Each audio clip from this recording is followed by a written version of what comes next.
Now, Conor Geraghty is waiting patiently there, and Conor is going to give us an account of the links between animal health, animal welfare, and sustainability. And Conor graduated as a vet from the UCD Veterinary College in 1999. He was later also awarded UCD's graduate certificate in dairy herd health. Part of being a vet, he's a farmer and father of two. He owns Farmgate Veterinary Group and is a director of Excel Vets. He is currently president of Veterinary Ireland, and he is a fan of Galway hurling. Conor, we can see your picture on the screen. We can see your presentation, and welcome to you. Can you present from here, please? Thank you. So my talk is, there's a good bit of overlap between myself and Tommy, but I suppose my focus tonight is going to be on animal health, animal welfare, and sustainability, and the connections between all three. So the definition of sustainability is the ability to meet the needs of the present without compromising the ability of future generations to meet their own needs. And there are three pillars to this, and Tommy has touched on some of these. So economic viability, environmental responsibility, and social acceptability. And that encompasses human health, animal health, and ecosystem health. The challenges that we face are population growth, number one, and it's projected that we'll have a world population of 7 to 9 billion by 2050. And those people will need food, and as we know, there's an increased demand for protein. However, it's predicted also that 2/3 of the world will be water deprived by 2025, which is 1.8 billion people. And there's a lot of talk in social media and around between different countries about the water consumption associated with livestock. So, you know, it's been surmised that 8,400 litres of water is required for every 50 kilos of live weight, and 600 litres of water is required for every kilo of milk solids that we produce. We're well aware of the debate on greenhouse gas emissions and Ireland's proportion, 29% approximately, and the fact that we're facing fines after 2020, potentially up to 600 million per annum. Both speakers have mentioned the threat of antimicrobial resistance, and this is a natural selection process. So any population of bacteria that's exposed to an antibiotic, you know, it will take out the non-resistant ones, and the resistant ones will become the majority of the population. So the only way to offset this is to reduce the use of antimicrobials, both in human and animal health. We're aware that feeding a growing population can often lead to shortcuts, and we've learned some very harsh lessons in 2020, you know, about food safety, about the way we produce food. Before this pandemic started, we had heard for 2 years a lot about social license and the ethics around food production and animals, and a lot from the vegan movement. So as a food producing nation, we need to produce food that is safe, wholesome, and sustainable. Ireland has natural advantages in that we can grow grass for 10 months of the year. We have an abundant supply of water. We have the climate to grow the grass, and we have 4.5 million hectares to do so. Animal health and welfare then, a much more eminent speaker than me spoke about genetics creating potential, management realizing potential, but disease destroying potential. So if we look at livestock and the carbon emissions that they emit and the water they consume, they're inputs. And if we can maximize the output for these inputs, that's efficiency and that's sustainability. So that essentially reduces the carbon footprint of our food. And we do that by having the right genetics, by managing those genetics, and having a high standard of animal health. As Tommy said, healthy animals are productive animals. Healthy animals also have better welfare outcomes. So if we maximize our output by producing safe food, using our antimicrobial substances responsibly, and having higher animal welfare standards, by reducing disease, by doing the risk assessments that Tommy mentioned, by doing herd health planning and preventing disease. And we must do this in partnership with all our stakeholders in the agri-food industry. Herd health management, Tommy has explained it very well. I have a pet hate about the word herd health plan because it's static. This is a constant cycle, as Tommy very well illustrated, and it's a method of systematic analysis of the data generated on farm, along with regular clinical observations, and it's used together to optimize animal health and welfare and improve farm profitability. So our role, I suppose, is to prevent disease, and by doing so, reduce mortality and morbidity of disease, reduce the need for treatment, both cost and labour, reduce our antimicrobial use, and as a result of all of that, reduce the carbon footprint of the food that we produce, and therefore maximise output and profit and animal welfare outcomes, producing safe food that we can market to the consumer with confidence.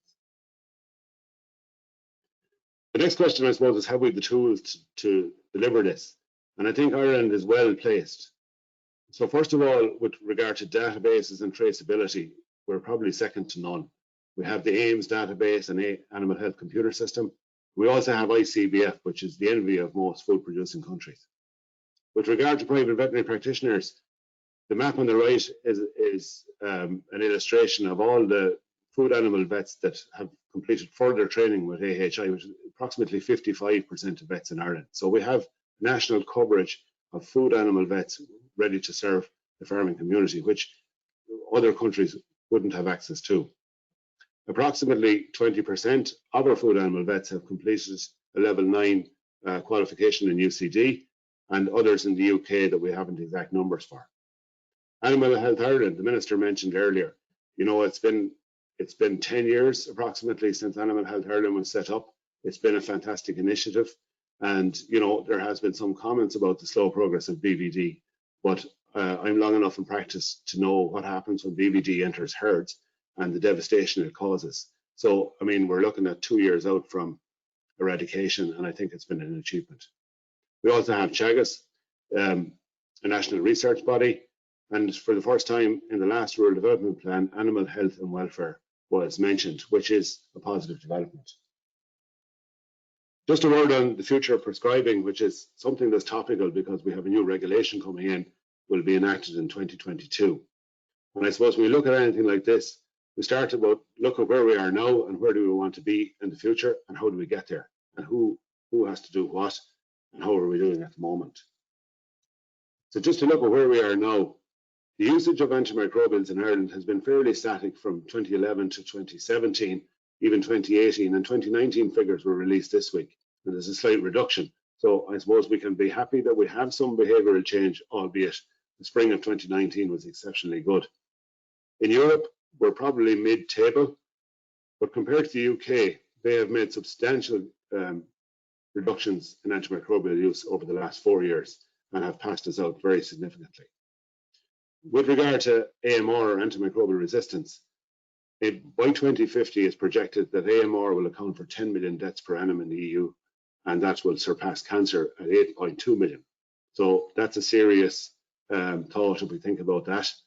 And of course, the regulation in 2022 is going to change the way we prescribe and use antimicrobials in certain circumstances. And that's going to replace the Animal Remedies Regulations of 2007 and also the Veterinary Council of Ireland Code of Conduct, which vets are bound to, will change to take cognizance of those legislative changes. So why must we change? Well, first of all, we're going to have to be compliant with the regulation. With regard to usage levels, the last place we want to be is at a forced reduction. So there has been talk of a 50% reduction, but we have to be cognizant of animal welfare, and as practicing vets, we want to have access to antimicrobials so we can treat animals and make them better, which is our primary role. We also see the challenges, as Tommy mentioned, with anthelmintic resistance. 15, 20 years ago, I would have never been called out to an animal that was sick because it had a parasitic disease. That's a regular call now in August, September, and October each year. And I suppose we have to try and deliver some sort of a response to that. Prescribing then, you know, it has to be common sense. And I think the vet-farmer relationship is going to be key to this. Essentially, we don't want to be in a situation where we have to do culture and sensitivity each time before we prescribe an antibiotic, because the culture of bacteria takes 48 hours. And to get a sensitivity report after that takes another 24. So that's 72 hours of lab time before you could prescribe. So what's the solution to that? Because that's not practical for most cases. At the moment, we have the vet-farmer relationship, and animals are under the care of the veterinary practice. And the vet delivers clinical services to the farmers, preventative medicine, and in some cases farmer training. I think the way that these medicines should be prescribed post 2022 is by building on the data that relationship yields.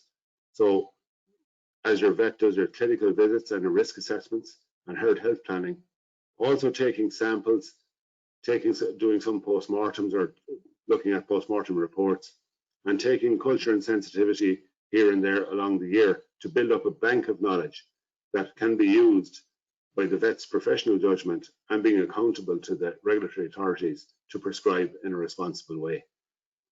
On the right, we have some green writing, which is, maybe how this is going to be enforced by our regulatory authorities, and we can only try to influence that. That will be up to them. But it could be legislation, it could be mandatory, it could be part of quality assurance, it could be part of cross compliance.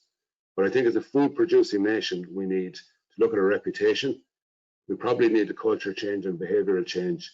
And as Tommy mentioned earlier, we need leadership and some PR to get this message across the line that we have to reduce our reliance on antimicrobials as a management tool. That's the end of my presentation. As usual, I'm much more brief than Tommy, but I'm happy to answer any questions in the chat box when the time comes. Many thanks to Conor for that very, very interesting talk, and it's certainly a very different way of looking at things, I would suspect, for many farmers and vets out there.